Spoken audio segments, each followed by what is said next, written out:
that thing up however he wanted to fix it up because he loves that thing and he always have. I think he loves it more than he loves me. I'm just kidding. But that's what I would spend that on. And it's not going to cost you think it would cost $50,000? Not at all. I would do that, and then I would also probably get him a new truck. Like just for him to go to work in or whatever, like just his own personal truck. That way he could have his Jeep for fun and a nice truck for everything else. Thank you. That's sweet. I would get you... Are those things that you would want? Socks from Amazon. He has this weird obsession with socks, you guys. Like, I'm not even joking. He asked me the other day if $20 was too much to spend on one pair of socks. I didn't get them. I spent $20 on 4 pairs. But you shouldn't have to ask that.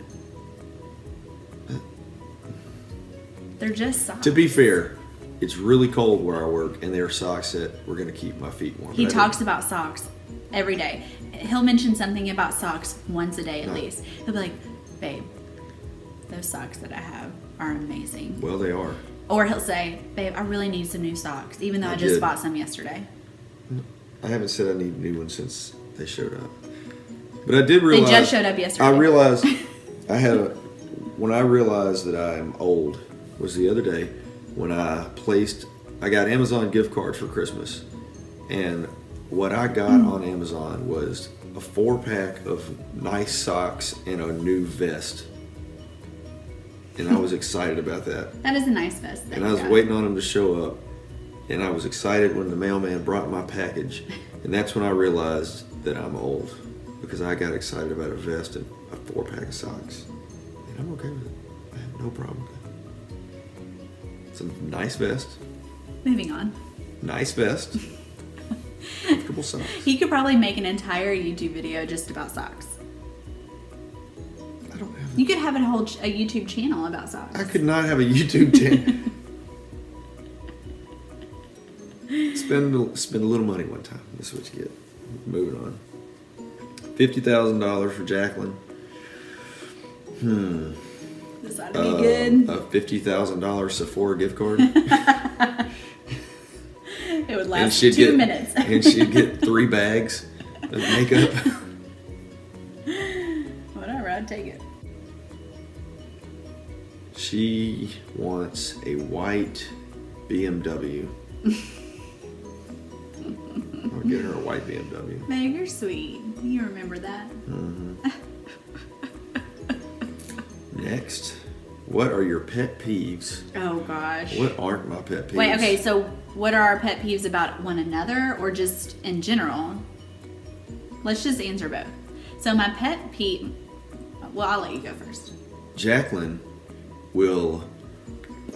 this is my biggest pet peeve. She leaves things on the counter all over the place.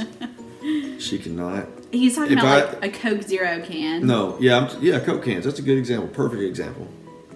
So, open the can, pour it in the glass, set the can down on the counter right next to the trash can, walk off with her Coke Zero and forget that the Coke can ever existed in life. I have a lot going on. The trash can's right there. I'm sorry. I'm so busy taking care of your 3 children to notice a Coke can. If I took this camera in our bathroom right now, there's probably 3 glasses in there. No, there's 1. She leaves things, her bobby pins and little hair ties everywhere. When I find bobby pins, I throw them away.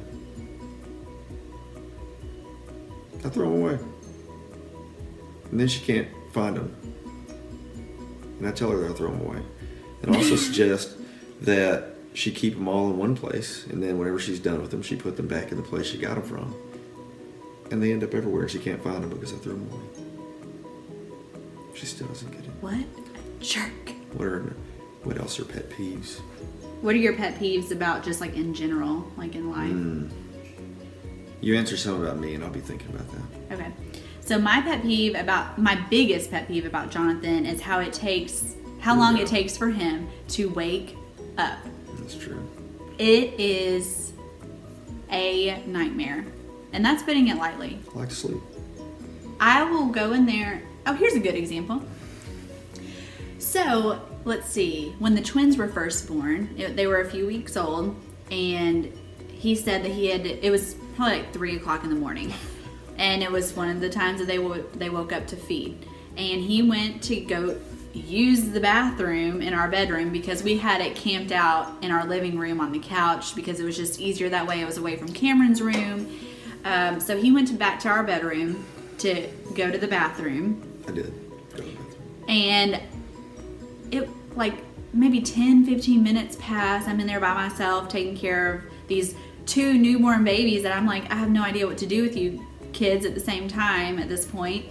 And I stormed back there because it has been so long at this point.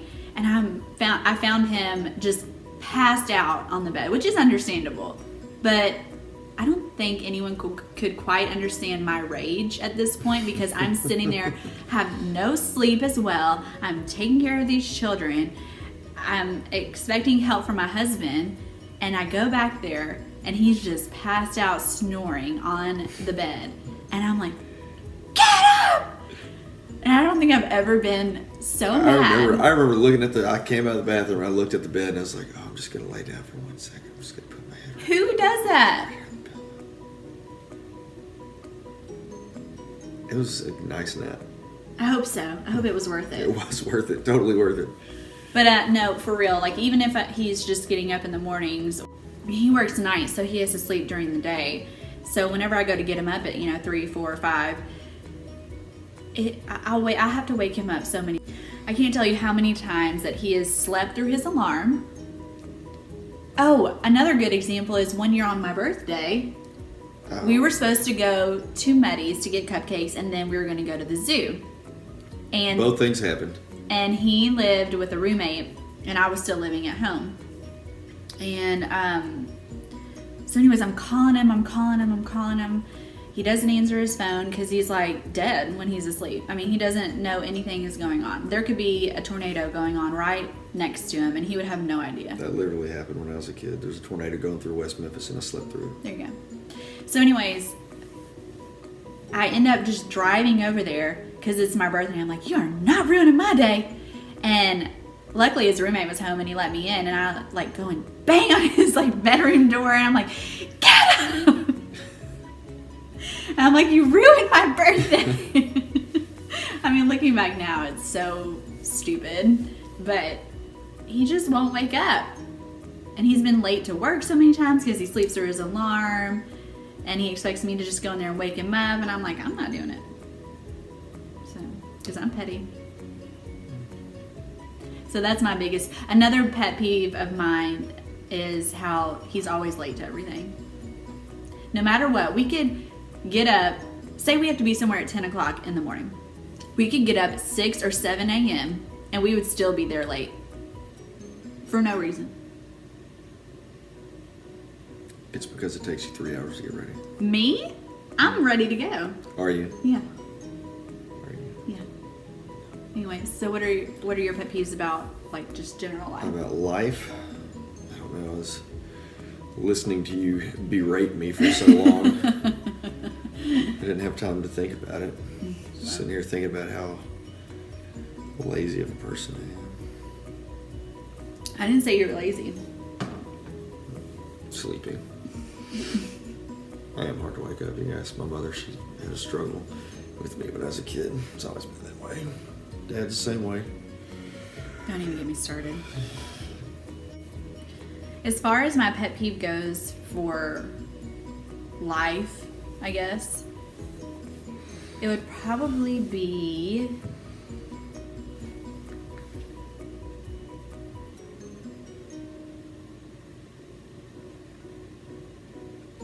the way that people drive.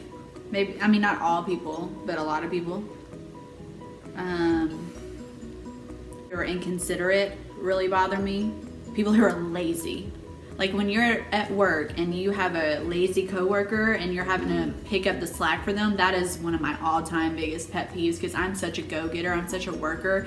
I'm always on, and I probably get on a lot of people's nerves that work with me. but I cannot stand to work with someone who's lazy. Yeah, it bothers me to see people standing and watching other people work when there's an opportunity for them to help someone else. That and people that are rude just for the sake of being rude. Yeah, I agree. Which I think we can all agree with. Mm-hmm. All right, next question. I'll read it. No, I'll read it. What do you like to do for dates or when the kids are asleep for the night? When the kids are asleep for the night, Jonathan goes to work. So I like to watch Vanderpump Rules or work out, which I haven't been doing lately. On the weekends, we like to get Redbox movies, and I'll fall asleep about 30 minutes into them. Yep. So. Or here lately, we've been watching Fuller House. Or we'll just catch up on other shows that we like to watch together. I really don't like this season so far. It's kind of boring. What is it, season 3 or 4? It's the second half of season 3. And I thought they'd go more into what happened. Where did they go? Tokyo, Japan? Yeah, with Steve and DJ and... They just came... What's the other guy? Matt. They just came back and everybody was broken up and nobody was together. And they just say, oh, what happened in wherever they went? Thailand. Yeah, I think it was like just Japan. Like, so we're not going to talk about it? Like, please talk about it because I want to know. But to be fair, we're only like the 3rd episode in. They're just dragging their feet. It's just Fuller House. Come on, get over yourself. Are we still talking about this? And where do we go for dates, or what do we do for dates? And when's Michelle going to be back on the show? She's not. She has Lyme disease. Lyme disease? Yeah. One of the Olsen twins has Lyme disease. Seriously? I think it's Ashley. How do you get Lyme disease? I don't know. Yep. Don't you get that from getting bit by a tick? Yeah. Hmm. I think that's one way. Or maybe it's the only way. Anyways. I'm pretty sure that's not the reason. They need to get over themselves. Lyme disease. I don't believe it. Eating too many limes. This is the kind of dad jokes that I have to deal with all the time. Get it? Lyme disease? Like an overdose from eating too many limes? Where do we like to go for dates? We like to go to restaurants and the movies, usually. Mm-hmm. I love to go to the movies. That's probably one of my favorite things to do. I love to eat. When we were dating, we went to the movies a lot. We hardly get to do that very much anymore. We both really like trying new foods. Right now, I think I could say our favorite. Is that one of the questions? Mm-hmm. No. Wait, no, not our favorite restaurant. No. Oh, I'd say our favorite restaurant. Definitely mine right now is Flight downtown. Highly recommend it. Yeah, it's really, really good. And the service is exceptional. Actually, so... Oh, we really like to see like concerts and stuff like that. We both really love music. I probably love it a little more. Our next date that we have scheduled is next weekend. Yeah, we're going to go see Kevin Hart. We're going to go watch Kevin Hart, and we don't know where we're going to go eat yet. Yeah. I think we're going to try somewhere new, though. Yeah, I'd really like to go to Capitol Grill or Seasons 52. I don't know if any of you have been there. I'm sure a lot of you have, but just let us know how it is. How do you find couples time with 3 little ones? In passing. Yeah, I mean, honestly, during the week, we don't spend a ton of time together because I watch the kids all day from like 7:30 or 8 until, anywhere from 3 to 5, depending on how our day has been, when Jonathan gets home, when he actually gets to go to sleep. And when he gets up, I'm usually like, I need a break. And I know a lot of you moms, especially moms of more than one child, can relate to that. And it's just like when they get up, when your husband gets up or when your spouse gets up and you've been taking care of the kids all day, you're like... Most people, it's when they get home from work. You're like, yeah. You're like, here you go, bye. Like, they're yours. I'm done. So I'll, go run an errand, go to the grocery store, go get something to eat.